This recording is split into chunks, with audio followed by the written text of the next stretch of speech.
I think this is where it gets interesting, though. Oh Now that man. we're sliding into third team, Let's just each toss out a name and then see what the other person thinks about it, and then we just go all from right, there. that's a bet. All right, give me your first third team pick. Paul George. He's my first guy in. He was the only guy where I felt like, okay, I have him in, and I feel good about this because I did not feel good about anybody else. We talked about it before the pod. I mean, Yep. I had him in until maybe yesterday, and Yep. then I slid him out. But of course, he goes out here today, makes me look terrible. That He game had winner was filthy, man. That game winner was nasty. he absolutely cooked the Cavs in that Oh fourth my god. quarter, and made me look. Mobley's still looking for his knees, man. He is. He absolutely got dropped off on that Oh, snatchback. Now, Paul George is incredible. He's super efficient this season. His ability to just be one of those deadly off ball players yeah. that just come off the screens. He can be on and off ball. He can toggle at a moment's notice. I think that versatility for him has been one of the keys for the Clippers being so impressive this season. I don't blame you at all for having him on third team. I had him on third team until the last minute. What So pushed him off? I thought about what his role on the team compared to some of the other players I have on Yeah. third, to where like, okay, he's not the central guy. Like if Kawhi is playing and Harden is playing, Yep. he's not the focal point like a Tatum, like a KD, LeBron, to where everything goes through him and his imprint on the game is that big.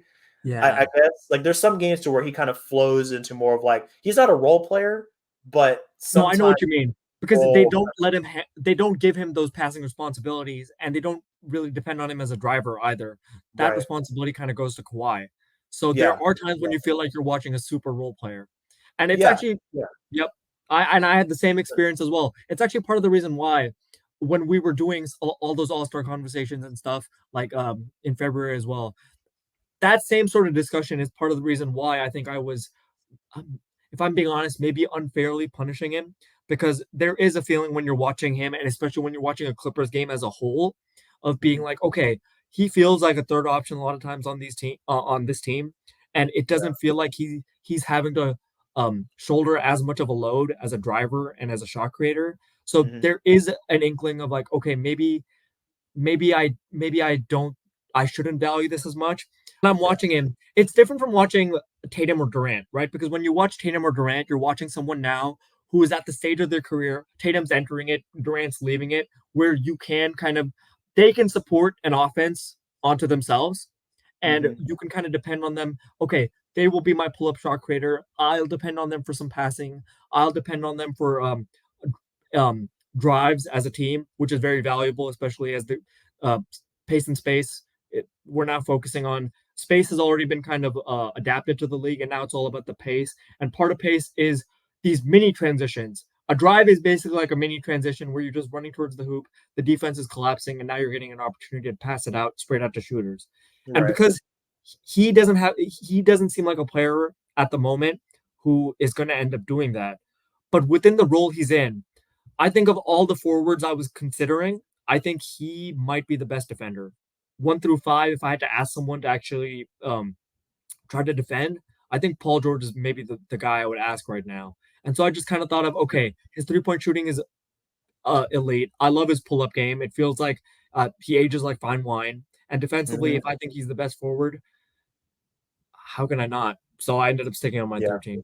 That's fair enough. That's fair enough. I think there's a case to be made for both. I think he's one of those fringe Yeah, players. I think a lot yeah, of yeah, voters are going to yeah, have him in or out. He's going to be split as yeah, yeah, far yeah, as 100%. votes. So I think it's fair either way. But either And way, I he's mean, done he's got a himself a great couple team. favors too. It really helps when Yeah. you're shooting. He's legitimately shooting 50% on field goals, just field goal percent in general, Hmm. 46% from three, and 87% from the line since the All Star break. So So this so is someone who's peaking at the right time. He, and he and, and, he's and if yeah, recency bias matters to voters, man, this isn't the most dominant or complete as far as like offensive production version of Paul George you've ever yeah, yeah, seen. yeah, This is probably the most efficient version, and it's the best version for his stage in his career, so he doesn't burn out, he doesn't get worn down, and the exactly. Clippers are going to be better when he is in this role. It like optimizes his strengths the best. So I think we put all that together. He's a great He's candidate. optimizing the team.